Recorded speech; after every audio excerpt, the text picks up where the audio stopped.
Retirement में अभी 1.5 साल का अरसा बाकी था, लेकिन अमेरिकी वजीर दिफा ने पहले ही अमेरिकी chief of the army staff को घर भेज दिया है। अमेरिकी हुकूमत में बड़े पैमाने पर इखाड़ पिछाड़ हुई है और बड़े बड़े बुर्ज उल्टा दिए गए हैं। चंद घंटे पहले आपको खबर दी थी कि अमेरिकी सदर डोनाल्ड ट्रंप से अपनी नाकामी बर्दाश्त नहीं हो रही और नाकामी का बदला अपने मातहतों पर डालने की कोशिश शुरू कर दी गई है। बाकायदा तौर पर सीआईए ने फाइलें निकाल ली हैं और अहम तरीन ओहदों पर जो फाइज शख्सियात हैं उनको घर भेजने का सिलसिला शुरू हो चुका है।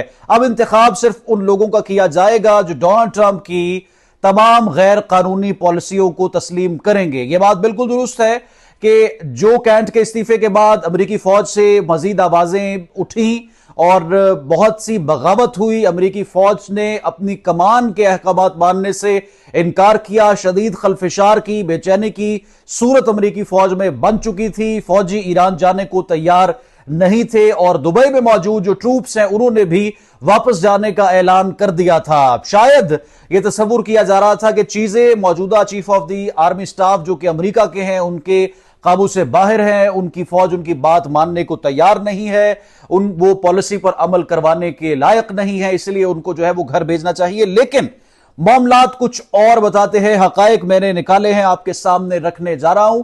दूसरी जानिब पाकिस्तान में पेट्रोलियम मसनूआत की बढ़ती कीमतों ने बहुत से सवालात को जन्म दे दिया है। पेट्रोल इस कदर महंगा होगा यह किसी ने तस्वुर नहीं किया था। दुनिया के मुकाबले में पाकिस्तान में इस कदर महंगा तेल क्यों है और तमाम तर कमोडिटीज पर टैक्सेस लग चुके हैं, कीमतें जो है वो आसमान से बातें करने लगी हैं। लेकिन पाकिस्तान इस वक्त जो अवाम है वो ये सवाल करती है कि हम पहले से ज्यादा टैक्सेस भी दे रहे हैं, तमाम तर जो हुकूमती पॉलिसीज हैं उसमें हम पिस भी रहे हैं, तमाम तर मुश्किलात भी उठा रहे हैं, फिर भी हमें पेट्रोल जैसी बुनियादी चीज पर भी भारी टैक्स क्यों अदा करना पड़ रहा है और इतनी बढ़ती कीमतें जो हैं क्या वो एक आम पाकिस्तानी के लिए अफोर्डेबल है। तीसरे नंबर पर एक अहम तरीन खबर है मशरिक वस्ता से जुड़ी, अमेरिका और ईरान जंग से जिसका ताल्लुक है। आज बड़े पैमाने पर ईरान ने हमले किए हैं और ईरान ने अमेरिका का सबसे जदीद और महंगा तैयारा तबाह कर दिया है और ये वो तैयारा है जिस पर डोनाल्ड ट्रंप ने एक मुकम्मल प्रेस ब्रीफ दी थी कि हमारे पास अब जदीद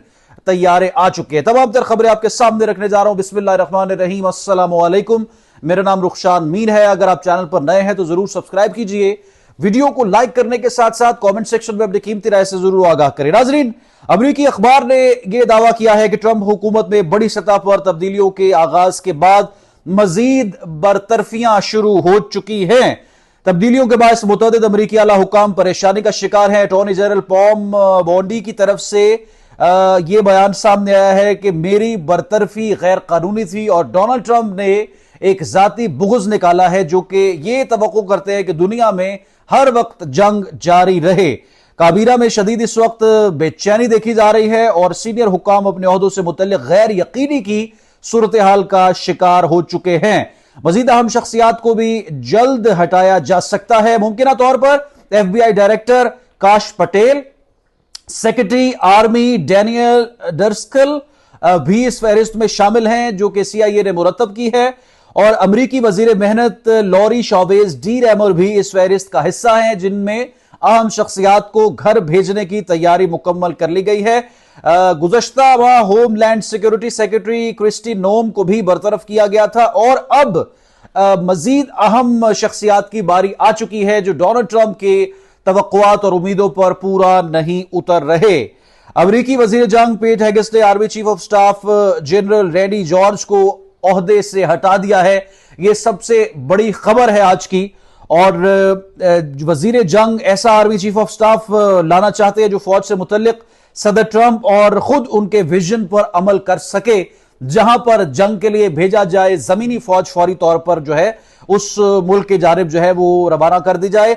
जनरल रैंडी जॉर्ज बाइडेन दौर के वजीर दिफा लॉयड ऑस्टिन के सीनियर मिलिट्री असिस्टेंट रहे हैं और वो पहले खलीजी जंग, इराक और अफगानिस्तान की जंगों में भी शरीक रहे हैं। आमतौर पर अमेरिका में आर्मी चीफ ऑफ स्टाफ 4 साल के लिए मुकर्रर किया जाता है, ताहम 2023 में सेनेट से तौसीक हासिल करने वाले रैंडी जॉर्ज को 2027 तक यह ओहदा तफवीज किया गया था, लेकिन उन्हें आज यानी 3 अप्रैल 2026 को ही घर भेज दिया गया। बुराई तौर पर हो क्या रहा है, मैं आपको चीजें एक्सप्लेन कर देता हूं। इस वक्त सिर्फ ट्रंप यह चाहता है कि ईरान के साथ जंग लड़ी जाए, ईरान में जो है वो मामलात मजीद कशीदा हों, आपस में लोग जो है वो झगड़ते रहें और अमेरिका मुख्तलिफ वॉर्स में एंगेज रहे। ये ट्रंप को दिखाई दे रहा है कि हम ईरान के दुश्मन मुल्क के साथ मेज पर बैठकर कभी फलस्तीन तो कभी ईरान और कभी दूसरे मुमालिक के साथ अगर हम जंग में इश्तिराक रखेंगे, जंग में इत्तेहाद रखेंगे, तो फिर जो है वो अमेरिका को लोग सुपर पावर तस्लीम करेंगे। लेकिन अमेरिका के अपने अंदर अमेरिकी सदर की मुखालफत में लोग खुलकर सामने आ चुके हैं और ये मुखालफत हर गुजरते दिन के साथ बढ़ती चली जा रही है। हर गुजरते दिन के साथ इस मुखालफत में इजाफा हो रहा है और हर गुजरते दिन के साथ ये जो मुखालफत है इस वक्त अमेरिका में जारी और तमाम तर जो है वो इस वक्त खलफिशार की सूरत हाल है, ये ट्रंप के लिए काबिल कबूल नहीं है। और अब ऐसी शख्सियात का इंतखाब ज़ाहिर किया जाएगा, नीचे से जो छोटे रैंक के अफसरान हैं उनको ऊपर लाया जाएगा, उनको ये लालच होगा, ये एडवांटेज होगा कि उनकी बड़ी तरक्की हुई है और उनसे डोनाल्ड ट्रंप जो है वो अपनी बात मनवाएगा, क्योंकि सीनियर जो है वो तो मानने को तैयार नहीं है। अभी जिस तरह से मैंने आपको बताया कि डोनाल्ड ट्रंप ने अटॉर्नी जनरल पॉल बोडी को बरतरफ करके उनकी जगह नायब अटॉर्नी जनरल टूड ब्लैंच को कायम मकाम अटॉर्नी जनरल बना दिया है। जरा ये बताते हैं तफसीलात के मुताबिक ये वो शख्सियत है जो कि ट्रंप के तरह एक वॉर मॉन्गरर या हेट मॉन्गरर शख्सियत है और इसका बयानिया यह है कि जंग जारी रहनी चाहिए, खास में नुकसान हो अपने फौजियों का, लेकिन जंग चूंकि किसी भी मुल्क के लिए ये उनका तासुर है, उनकी सोच है, उनकी सोच की अक्कासी है कि जंग अगर जारी रहे तो फिर मुल्क का कद आलमी सतह पर बढ़ता है।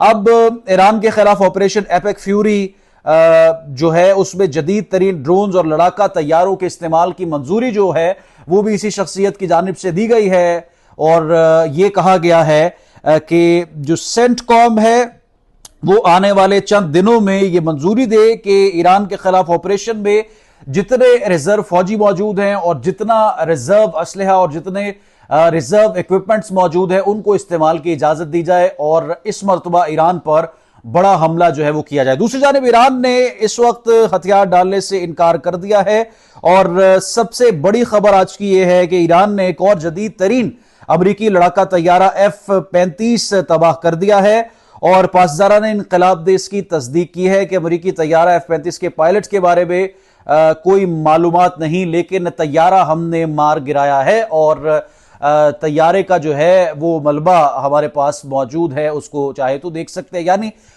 इस वक्त ईरान बड़े पैमाने पर नुकसान पहुंचा रहा है अमेरिका को।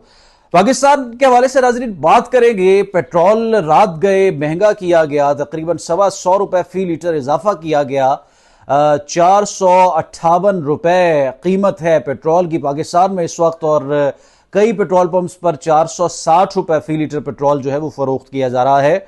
क्या किसी ने कभी तस्वुर किया था कि 75 रुपए पेट्रोल डलवाने वाले पाकिस्तानी जो है वो 450 से भी महंगा पेट्रोल डलवाएंगे और दिल पर पत्थर रखकर हुकूमत ये कहती है कि हमने ये फैसले किए हैं और हमने बड़ी मजबूरन ये तमाम इक़दाम उठाए। लेकिन अब देखिए सवाल ये है कि क्या ये जस्टिफाइड है इस सारी सूरत हाल में?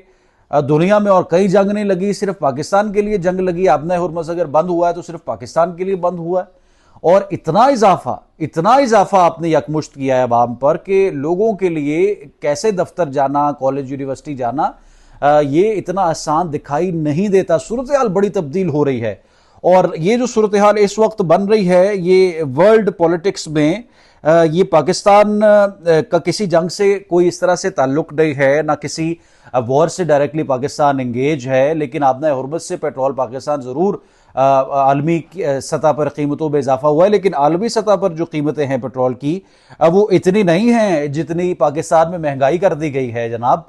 और ये बात समझने की हुकूमत को ज़रूरत है कि पाकिस्तान पर इस वक्त 81,000 अरब के कर्जे हैं और हर पाकिस्तानी जो है वो 3,25,000 रुपए का मकरूज है, मुकम्मल टैक्स देता है हर पाकिस्तानी। हर तरह से हुकूमत के साथ जो है वो पाकिस्तानी जो है एक आम पाकिस्तानी शहरी जो है वो ताउन करता है, लेकिन फिर भी ये इस वक्त जो सूरत हाल बन रही है ये नाकाबिल यकीन है।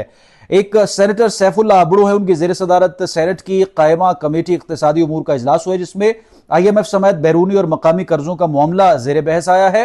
पाकिस्तान पर मजमूई 81,000 अरब रुपए है, जिसमें से 26,000 अरब बैरूनी और 55,000 अरब रुपए मकामी कर्ज है। और हुकाम ने कहा है कि 25 करोड़ की आबादी के हिसाब से फी कस कर्ज 3,25,000 रुपए बनता है और यूं पाकिस्तानी 3,25,000 रुपए से जायद का मकरूज हो गया है। सूरत किस तरफ जा रही है, मौजूदा हुकूमत को जरूर सोचना चाहिए। कमेंट सेक्शन में कीमती राय से जरूर आगाह करें। रुखशान मीर को इजाजत, दोबारा हाजिर होंगे। अल्लाह हाफिज।